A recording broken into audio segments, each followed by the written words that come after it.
안녕하십니까?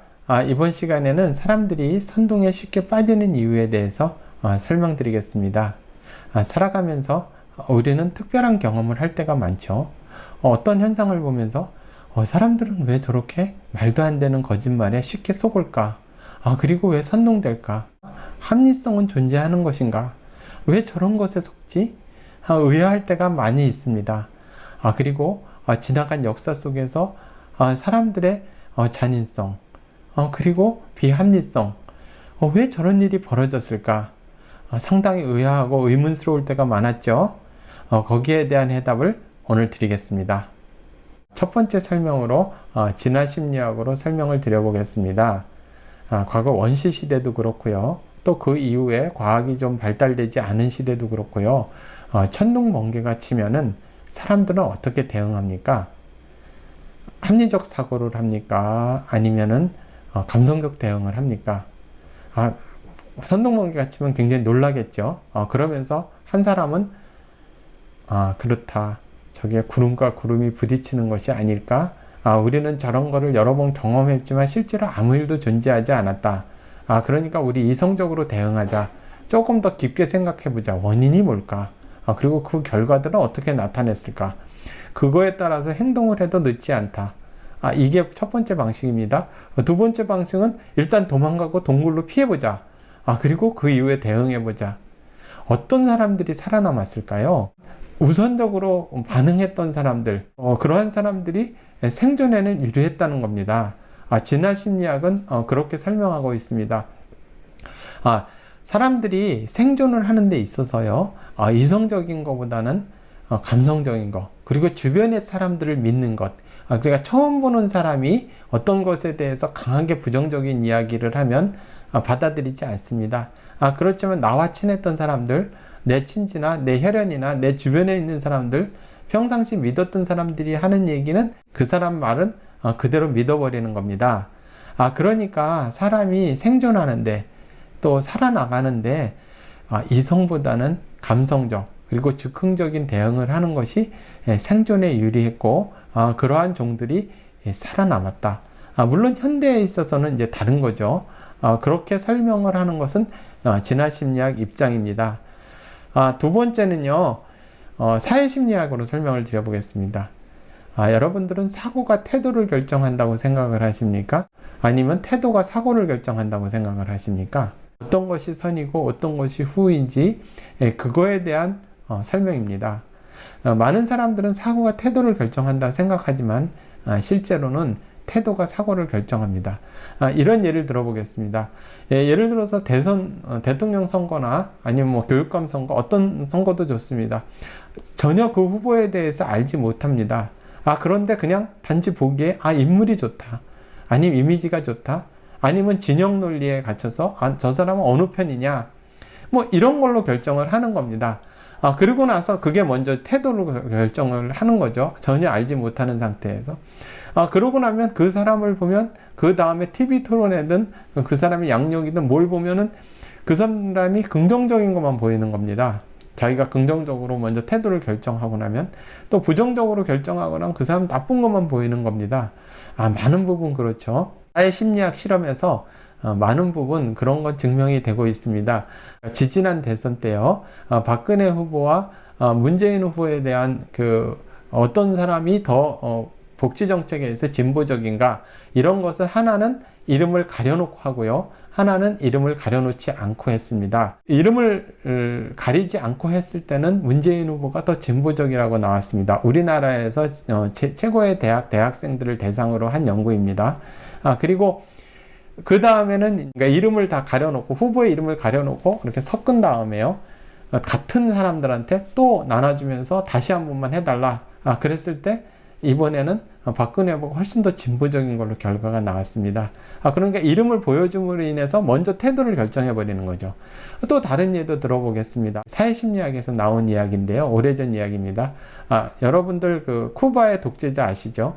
쿠바의 독재자에 대해서 어떤 자기가 평상시에 이제 제 친구가 있는데 그 친구가 항상 잘난 척하고 그래서 평상시 좋아하지 않은 감정이 있었습니다.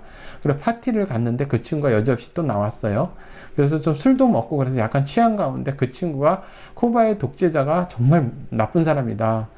그 사람 때문에 쿠바 사람들이 너무 고생한다. 우리는 그 독재자를 몰아내야 된다. 막 그 얘기를 했어요. 근데 이 사람은 그 쿠바의 독재자 그 이름을 들어본 일이 그 사람에 대해서 한 번도 들어본 적이 없어요. 그런데 갑자기 그 친구가 너무 미운 거예요. 그래서 막 반론을 제기한 겁니다. 너는 뭘 안다고 그러냐. 쿠바 사람들이 그 사람을 대통령으로다가 뽑아줬을 때는 그 사람들 많은 사람이 존경했기 때문일 것이다. 그러니까 너는 알지도 못하고 얘기하지 마라. 막 이러면서 난 그 사람을 존경한다. 내가 옛날부터 잘 알던 사람이다. 이렇게 하고 집에 돌아왔습니다. 그 다음날 아침 일어나서 생각을 해보니까요. 좀 어제 사고 친 것 같다 이런 생각이 드는 거예요. 난 카스트로 그 사람이 누군지도 모르고 알지도 못하는 사람이고 처음 어저께 들어본 사람인데 내가 왜 그런 말을 했을까? 그러면서 열심히 인터넷 검색을 하고 책을 찾아보는 겁니다. 그 사람은 어떤 모습을 주로 찾아봤을까요? 책과 인터넷 검색에는 전부 긍정적인 것만 눈에 들어오는 겁니다. 그러니까 태도가 먼저 결정이 되고 그 다음에 사고를 맞춰가는 거죠.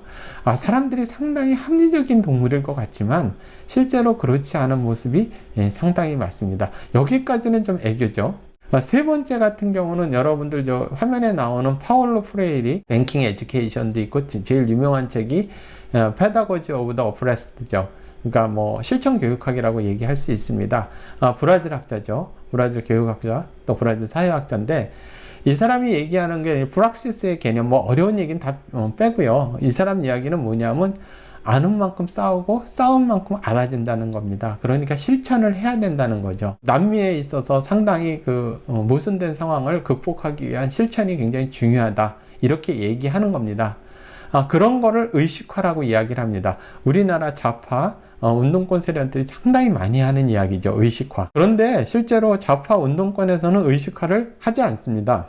의식화 교육을 하는 게 아니라 세뇌화 교육을 합니다. 왜냐하면요, 전체주의 사회, 독재 사회에 있어서는 의식화를 한다는 것은 현실의 모습을 정확히 깨닫고 그것을 극복하기 위해 노력을 하기 때문에 단박 운동권에 대해서 이렇게 사람들이 저항을 하게 되는 거죠. 왜 독재적으로 운영을 하냐? 김일성의 나이가 그렇게 어린 나이에 북한에서 정권을 잡았는데 소련에서 8년 동안 거기서 교육을 받았는데 도대체 언제 그럼 독립운동을 했다는 거냐? 뭐 12살에 한 거냐? 5살에 한 거냐? 아무리 빨라도 그러면 14살에 했다는 얘기 아니냐? 도대체 언제 독립운동을 한 건데요? 막 이렇게 얘기를 하면은 정말 싫어합니다. 그리고 오택동 문화대혁명 때 수천만을 죽였는데 왜 같은 공산주의는 그렇게 죽였냐? 다 반동만 죽인 거예요? 도대체 왜 그런 건데요? 이건 말이 안 맞지 않습니까? 그럼 전부 친일파다 그러면 근데 북한 정권을 보면 거의 친일파가 다 내각을 구성하고 있고 제가 다른 수업 시간에 말씀을 드렸죠. 북한은 친일파가 세운 나라입니다. 북한 내각은 거의 80~90%가 친일 세력이었습니다. 근데 남한은 전부 독립운동 하던 세력인데 왜 거짓말을 하는 겁니까, 선배님? 그리고 왜 거짓말을 하는 거예요? 왜 맞지 않습니까? 그렇기 때문에 싫어합니다. 그러니까 세뇌화를 하는 거죠. 북한 사회에 있어서도 북한 주민이 독립운동을 그러면 5살에 했다는 겁니까? 6살에 했다는 겁니까? 솔방울을 수류탄으로 바꿔가지고 독립운동을 했다는데 왜 요즘은 그러면 수류탄을 김일성 장군이 왜 요즘은 솔방울로 수류탄을 둔갑을 못 시키는 겁니까? 군인들이 배가 고프면 모래알을 갖다 쌀로 바꿔서 먹였다는데 왜 우리 굶어 죽는 겁니까? 김일성 장군님이 모래알을 전부 쌀로 바꿔주세요. 이랬다간 전부 목이 달아나고 총살이 되겠죠. 그러니까 세뇌화인 겁니다. 그러니까 지금 좌파라든지 운동권 세력이라든지 이런 사람들은 의식화, 파울로 프레이리가 얘기하는 현실의 모순을 깨닫고 그리고 그것을 극복해 나가는 투쟁 과정은 전혀 아닙니다. 그렇다고 그러면 중국 공산당이나 북한의 그 세습 체제를 타도해야 되겠죠. 그러면 사람들은 왜 이렇게 선동에 이렇게 취약하고 이렇게 빠지게 될까 좀 설명을 드리겠습니다. 선동의 기술이라는 책도 있고요. 선동에 관한 심리학 그런 것이 굉장히 발달되어 있습니다. 독재자들이 그걸 많이 활용했고요. 첫 번째는 이미지를 통해서 사고를 하게 만듭니다. 그러니까 합리적 사고나 이성적 사고를 하는 게 아니라 이미지화하는 겁니다. 자본가 그럼 탐욕적인 사진을 보여줌으로 인해서 무조건 자본주의를 타도해야 된다. 미국 그러면 제국주의 사진, 뭐 아주 포악한 사진. 그리고 남한 정부 그러면 친일파의 정부. 사실은 북한이 친일파 정부인데 반대로 이야기하는 거죠. 그것이 상당히 고전적 수법입니다. 이미지를 일단 만드는 겁니다. 두 번째는 상상력. 인간의 기본 속성은 상상의 동물이죠. 그러니까 정의가 강물처럼 흐르게 하겠다. 친일파를 타도하겠다. 미제국주의를 물러나게 하겠다. 막 이렇게 이야기를 하는 겁니다. 그럼 환상을 심어주는 거죠. 그러면 많은 사람들이 아니 정의가 어떻게 강물처럼 흐르지? 그리고 정의라는 목표가 구체적으로 어떻게 나타나요? 분배 문제입니까? 아니면 엔겔 지수가 낮아지는 겁니까? 아니면 토지 분배를 한다는 겁니까? 뭐 이런 식으로 정확하게 물어보죠. 그리고 언제까지 그런 개혁을 해서 어떻게 해가지고 다른 사람이 어떤 행복을 주겠다는 얘기입니까? 그리고 행복이라는 것은 어떤 개념입니까? 이렇게 생각하지 않죠. 그냥 막 상상을 하는 거죠. 저 지도자가 잡은 정의가 강물처럼 흘리고 미제국주의자가 물러나가고 독일이 전 세계를 지배하고 막 꿈을 꾸게 하는 거죠. 만약에 안 그러면 막 독일 사람들은 전부 가난해지고 더러 절망의 늪에 빠지고 사실 전혀 근거 없는 어떤 공포, 전혀 근거 없는 어떤 희망, 전혀 어떤 근거 없는 기적, 이런 거를 막 상상력을 자극하는 거죠. 독재자의 수법, 그런 그 선동의 수법, 그리고 유일사상의 수법입니다. 힘쌀밥에 고깃국을 마음껏 먹게 해주겠다. 뭐 이렇게 얘기를 하죠. 그래서 북한이 몇백만이 굶어 죽었죠. 나면 사람들이 더 군중화되면서 체면 걸린 듯이 막 행동을 합니다. 우리 서초동에서 막 보지 않았습니까? 그런 사람들 막 조국소를 한다고 그러는데 그 사람들한테 가서 아니 뭐 검찰 개혁하는 거와 별개로 이렇게 표창장을 위조하고 막 이렇게 해가지고 애를 집어넣고 말이에요. 막 이러는 게 그게 정의감입니까? 우리 친일파가 나타났다, 뭐 극우가 나타났다. 극우가 도대체 뭡니까? 극우가 우리나라의 극우라는 게 개념이 뭡니까? 극우라는 게 우리 인종차별주의자가 대한민국에 존재합니까? 그리고 북한의 유일사상이라든지 세습체제 이런 게 혹시 그 극좌라든지 아니면 그것이 전체주의 아닌가? 그럼 김일성이 얼마나 훌륭한데 그러면 눈물을 철철 흘립니다. 제가 그걸 본 적이 있습니다. 한강 고수부지에서 주사파들이랑 북한에서 그때 김정일이 내려왔어요. 음악회를 했는데 김대중 대통령하고 김정일하고 같이 이렇게 사진을 찍은 거가 있는데 그게 비가 막 젖는 거예요. 그게 포스터죠. 포스터. 그걸 보고 막 우는 거예요. 우리 김정일 동지께서 비를 맞고 계신다 그러면 막 우는 거예요. 그건 종이 아닙니까? 그럼 맞아 죽어요. 그 옆에서 그런 얘기를 하면 우리가 사이비 종교에 빠진다든지 머리가 깨지도록 어떤 사람 충성을 한다든지 그러면 저 사람들이 도대체 정신이 있는 건가 없는 건가. 근데 이런 과정 때문에 그렇습니다. 이런 과정. 인간은 합리적인 것 같지만 비합리적인 이러한 속성들로 인해서 그거를 극도로 선동하는 거죠. 그리고 그런 거를 극대화시키는 그런 기법이죠. 그것은 역사가 깊습니다. 네 번째 단계는 사람을 이렇게 뭉뚱거려서 사고를 하는 거죠. 예를 들어서 우리가 중국인 그러면 우리나라에 들어와 가지고 살아가는 이전부터 화교들, 그러니까 4세대, 5세대 내면서 차별받고 사는 사람들, 그리고 좀 안 된 사람들, 요즘은 참 차별에서 벗어난 사람도 있고요. 또 최근에 중국 스파이가 들어와서 여야 또 종중화 시키고 또 우리나라의 그 반도체 기술이나 원전 기술 빼돌리고 돈과 여자를 매수하고 이런 스파이도 있는 거고, 또 우리나라를 지배하려고 우리나라에 들어오는 사람도 있고 우리나라에 부동산 수집하러 들어오는 사람도 있고 정말 여러 종류의 같은 나라 사람이라도 나쁜 사람도 있고 좋은 사람도 있고 성격이 급한 사람도 있고 그렇게 보지 못하는 겁니다. 그냥 하나는 다 하나로 보는 거죠. 뭐 일본은 무조건 다 나빠. 한국 사람 무조건 다 좋아. 이렇게 전체로 보는 거야. 진영 논리로 보고 아니 전체로 보면서 개별 상황 머리가 복잡해지니까 그냥 거부해 버리는 거죠.